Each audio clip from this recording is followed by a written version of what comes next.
तो बहुजन समाज पार्टी अपनी बहन जी के नेतृत्व में, बहन मायावती जी के नेतृत्व में बूथ स्तरीय समीक्षा बैठक करने के लिए, बूथ स्तरीय समीक्षा करने के लिए आज इस बैठक को आहूत की गई है। और तमाम बूथों से लोग आए हैं बक्सर विधानसभा में, और आकर के लोग बता रहे हैं कि उस बूथ में हमारी स्थिति क्या है, कैसे हम वहाँ जीतें। लेकिन एक चीज़ आप गौर कीजिएगा कि सारे लोग जो आ रहे हैं ये कहीं न कहीं बाबा साहब को मानने आ रहे हैं और बाबा साहब के लोगों को मनाने आ रहे हैं। ये आश्चर्य है कि जिस मोदी जी की चर्चा कर रहे हैं वो भी आए हैं, तो इस नीला रंग के गमछे में आए हैं बिहार में। शायद पहली उनकी यात्रा हुई होगी जो नीला गमछे में गेरुआ छोड़ करके नीला पहन करके आए हैं। तो ये बता रहा है कि अब हमारे बहुजन समाज पार्टी में इतनी दम है कि प्रधानमंत्री को भी बिहार के दौरा करने में नीला गमछा याद आ रही है। और तेजस्वी जी भी आ रहे हैं तो वो भी कह रहे हैं बाबा साहब, बाबा साहब। और दोनों आज के पहले, इस चुनाव के पहले कब बाबा साहब को याद किए थे? इस चुनाव के पहले तो उन्होंने कभी बाबा साहब को याद नहीं किया। ये लोग बहुरूपीय हैं और केवल बाबा साहब के नाम पर गुमराह करने की चाहते हैं। और जिस तरह से आज तक इन्होंने देश को गुमराह किया, देश की जनता को गुमराह किया, बिहार के लोगों को गुमराह किया, ये भी एक गुमराह करने का चाल है और लोग गुमराह करना चाहते हैं। कि आज ही नहीं, पिछले 3-4 सालों से इसी तरह की कंटिन्यूअस हम लोगों के संगठन की बैठकें हो रही हैं।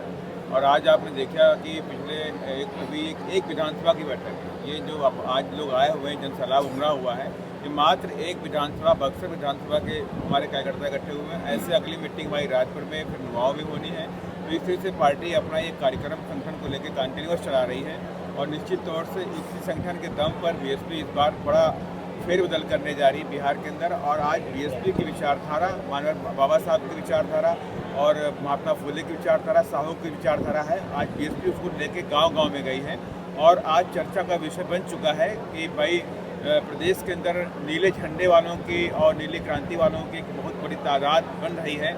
और उसी क्रम में आज आपने देखा भी कि माननीय प्रधानमंत्री जी को बिहार में आए हैं तो नीला गमछा पहन के आए हैं। अपने भगवे गमछे को उतार करके नीला गमछा पहनना पड़ा। इसका मतलब ये सही है, सत्य हो रहा है कि बिहार के अंदर अम्बेडकरवादियों की जीत हो रही है और 100% आने वाले चुनाव में अम्बेडकरवादी यहाँ जीत करके आगे बढ़ेंगे। ये बीएसपी की देन है। बीएसपी ने पिछले 5 सालों के अंदर जो बाबा साहब की विचारधारा, महात्मा फुले की विचारधारा, साहू की विचारधारा को जो गांव-गांव में पहुंचाने का काम किया है और उसको दोबारा यहाँ पर बहुजन जो विचारधारा थी, बहुजन लोगों की जो आशाएं थी, उम्मीदें थी, उन पर खरा उतरने का काम किया। तो आज पूरे नीले झंडे की नीली क्रांति बिहार के अंदर आ चुकी है और आज बाबा साहब की विचारधारा को, नीले झंडे को इग्नोर नहीं कर सकता है। इसी क्रम में माननीय प्रधानमंत्री जी को भी अगर बिहार में आना पड़ा तो उनको भगवा विचारधारा को और भगवा झंडे को उतार करके नीला झंडा पहनना पड़ा। ये अम्बेडकरवादियों की बहुत बड़ी जीत है और 100% बीएसपी इस काम में लगी है।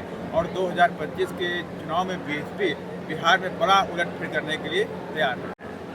क्यों नहीं खेतों में पानी ला पा रहे हैं? तो ये एक्सीडेंटल जरूर सांसद हैं और हमें लगता है कि जनता आज से ही विचार शुरू कर दी है कि हमसे बहुत बड़ी गलती होगी। ऐसे सांसद कैसा होगा इस बार का चुनाव बिहार का? देखिए, बिहार का चुनाव अम्बेडकरवाद पर चुनाव होगा और बिहार का चुनाव निश्चित रूप से बहुजन समाज पार्टी के लिए एक चुनाव है। और इस चुनाव में बहुजन समाज पार्टी सबको आश्चर्यचकित करके बिहार की गद्दी पर बैठेगी।